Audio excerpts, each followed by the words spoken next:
নমস্কাৰ সকলোকে পুনৰবাৰ মোৰ চেনেললৈ স্বাগতম জনাই লৈ আহিছোঁ আজি দিনটো ৰাশিফল। আজি হৈছে 14 ফেব্ৰুৱাৰী 2026 অসমীয়া 1 ফাগুন শনিবাৰ।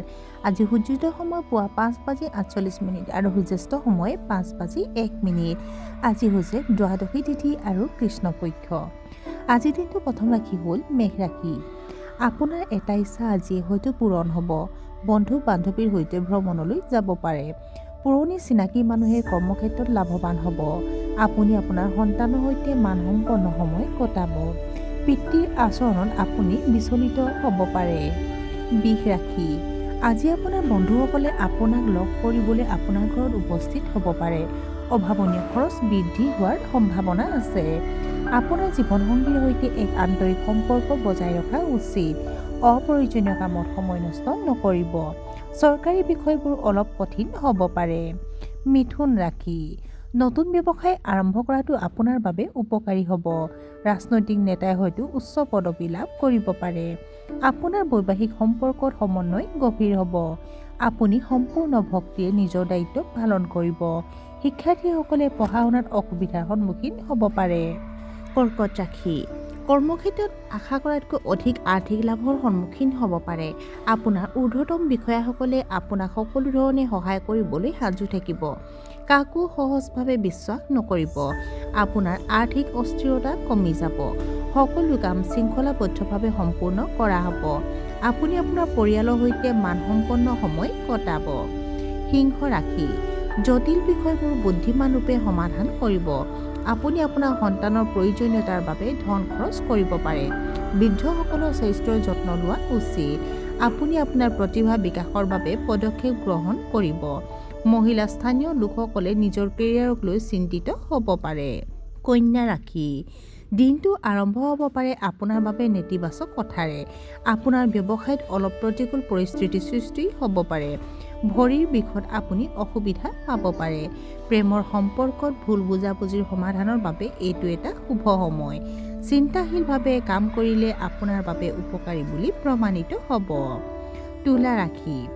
অসাৰ চিন্তাৰ পৰা আঁতৰি থকা উচিত। এটা ছুটি ভ্ৰমণ সম্ভৱ। উচ্চ মেনেজমেণ্টৰ পদত থকাসকলে দায়িত্ব বৃদ্ধিৰ অভিজ্ঞতা লাভ কৰিব। আপুনি আপোনাৰ ব্যৱসায়ত আকাংক্ষিত পৰিৱৰ্তন কৰিব পাৰে। নতুন চাকৰি বিচাৰিলে হয়তো সফলতা লাভ কৰিব। বৃশ্চিক ৰাশি। নতুন ব্যৱসায় আৰম্ভ কৰাত আপুনি অসুবিধাৰ সন্মুখীন হ'ব পাৰে। আপুনি হয়তো নতুন প্ৰযুক্তিৰ ব্যৱহাৰ কৰিবলৈ শিকিব। সম্পত্তিত বিনিয়োগৰ বাবে এই দিনটো শুভ হ'ব। ভৱিষ্যতৰ কথা মনত ৰাখি আপুনি এটা প্ৰজেক্টত বিনিয়োগ কৰিব। আপোনাৰ পৰিয়ালৰ সদস্যসকল আপোনাৰ ওপৰত অসন্তুষ্ট হ'ব পাৰে। কিছুমান মানুহে আপোনাৰ ব্যক্তিগত বিষয়ত হস্তক্ষেপ কৰিব।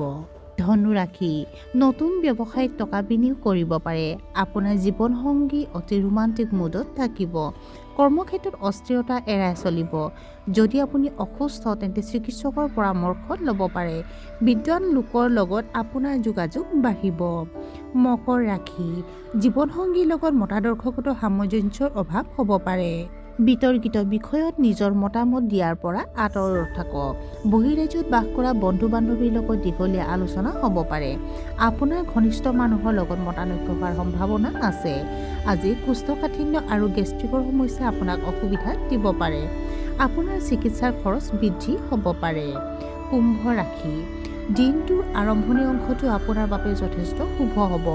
আপোনাৰ শত্ৰুবোৰ আপোনাৰ বিৰুদ্ধে সক্ৰিয় হ'ব, কিন্তু তেওঁলোকে আপোনাক কোনো ধৰণৰ ক্ষতি কৰিব নোৱাৰিব। আপুনি পৰিৱৰ্তন কৰিব পাৰে। আপোনাৰ ঘৰখন সজাই তুলিবও পাৰে। আপুনি নতুন প্ৰকল্প আৰম্ভ কৰিব পাৰে। সুস্বাদু খাদ্য উপভোগ কৰিব।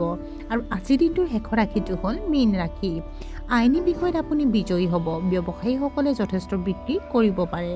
আপোনাৰ পিতৃ মাতৃৰ সৈতে আপোনাৰ সম্পৰ্ক অতি উত্তম হ'ব। আপোনাৰ পৰিয়ালত শান্তি আৰু সম্প্ৰীতি থাকিব। আপুনি হয়তো আজি আপোনাৰ নীতিসমূহ সাল সলনি কৰিব পাৰে। আপুনি হয়তো পৰিয়ালৰ সদস্যৰ পৰা আনন্দদায়ক খবৰ লাভ কৰিব। আৰু আজিৰ দিনটোৰ ৰাশিফল ইমানতে অন্ত পৰিছে। আশা কৰোঁ আপোনালোক প্ৰত্যেকৰ আজিৰ দিনটো সুন্দৰ হওক। ধন্যবাদ।